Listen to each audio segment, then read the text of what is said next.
గత వైసీపీ హయాంలో అన్నదాతలు తీవ్ర ఇబ్బందులకు గురయ్యారు. సాగునీటి కాలువలు, ఎత్తిపోతల పథకాలకు మరమ్మతులు కోరినా పట్టించుకోలేదు. బాపట్ల జిల్లా చీరాలలో ఎత్తిపోతల పథకాలు, మోటార్లు, పంట కాలువల మరమ్మతులకు గురయ్యాయి. కృష్ణా పశ్చిమ డెల్టా ఆయకట్టు పరిధిలోని పొలాల నుండి వచ్చే మురుగునీరంతా వేటపాలెం, ఈపురుపాలెం మీదుగా సముద్రంలోకి కలుస్తోంది. వీటిని వినియోగించుకుని మెట్ట భూముల్లో పంటలు సాగు చేసేందుకు వీలుగా ఏపీఎస్ఐడిసి అధికారులు ప్రతిపాదనల మేరకు వివిధ చోట్ల ఎత్తిపోతల పథకాలు నిర్మించారు. దాదాపు 15,468 ఎకరాల భూములు ఈ పథకాల పరిధిలో ఉన్నాయి. ఈ ప్రాంతంలో వరి, వేరుశనగ సాగు చేస్తారు. సరైన నిర్వహణ లేక తరచూ మోటార్లు పాడైపోతున్నాయి. పైపులు తుప్పుపట్టి దెబ్బతిన్నాయి. కాలువలకు ఏర్పాటు చేసిన సిమెంట్ రివిట్మెంట్ ధ్వంసమైంది. ఫలితంగా నీరు ఎక్కడికక్కడే ఇంకిపోయి చివరి భూముల వరకు వెళ్లడం లేదని అన్నదాతలు ఆందోళన వ్యక్తం చేస్తున్నారు. కూటమి ప్రభుత్వమైనా స్పందించి తమ కష్టాలను తీర్చాలని వేడుకుంటున్నారు.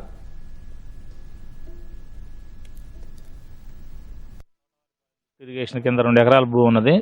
తోటవారిపాలెం లిఫ్ట్ ఇరిగేషన్ని స్వర్గీయ ప్రగడా కోటయ్య గారు దీన్ని నిర్మించారు. దీని కింద సుమారు 5,000 ఎకరాలు సాగు అవుతూ ఉంది.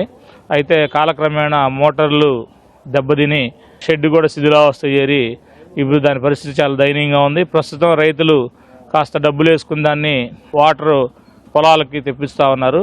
తోటవారిపాలెం లిఫ్ట్ ఇరిగేషన్ దగ్గర నుంచి సుమారు 3.5 కిలోమీటర్ల కుందేరు వరకు సిమెంట్ కాలకు ఇరువైపులా సుమారు 50 మీటర్ల లోతు అక్రమదారులు గత ప్రభుత్వంలో ఇసుక తీయటం వలన వచ్చిన నీళ్ళని దాంట్లోనే షింక్ అయిపోతా ఉన్నాయి. ప్రభుత్వం వారు స్పందించి దీన్ని రీనోవేషన్ కనుక చేయబోయినట్లయితే 5,000 ఎకరాలు పూర్తిగా దెబ్బతినేటువంటి పరిస్థితి ఏర్పడింది. 30 కోట్లు ఐడీసీ అధికారులు మీకు ఎస్టిమేషన్లు వేశారో అవి చేయమని చెప్పేసి గౌరవ శాసనసభ్యులు కూడా అసెంబ్లీలో ఉంది. అట్లానే గౌరవ పార్లమెంట్ సభ్యులు కూడా ముఖ్యమంత్రి గారికి రిప్రజెంటేషన్ జరిగింది. కానీ దీనిలో ఎలాంటి స్పందన లేదు. తోటవారిపాలెం నుంచి పంపు స్కీము గవర్నర్పాలెము డిస్ట్రిబ్యూట్లోకి తుమ్ములుగా వేస్తే బాగుంటుందని మా ఎమ్మెల్యే గారు కూడా చెప్పాడు, కొండయ్య గారు. ఆ చెట్లు ఉన్నాయి మొత్తం అవన్నీ కొట్టించేసి పెడితే ఇప్పుడు మా పంటల్లో అసలు నీళ్లు లేక అల్లాడి ఆకులు మేస్తున్నాం. బాగు చేపించి మాకు నీళ్లు కొద్దిగా వదిలితే ఏదైనా మెరగపైలు వేసుకున్నామని మనం అనుకుంటున్నాం.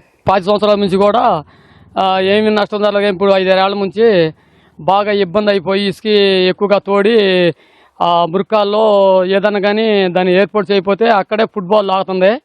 ఆ ఫుట్బాల్ ఆగటం వల్ల దీనికి మొత్తం తుమ్ములు అన్నీ బిగిసిపోయి వాటర్ రావడానికి బాగా ఇబ్బంది అయిపోయి దూరపు వాళ్ళకి నీళ్ళు అందలేదు, దగ్గర వాళ్ళకి నీళ్ళు అందలేదు.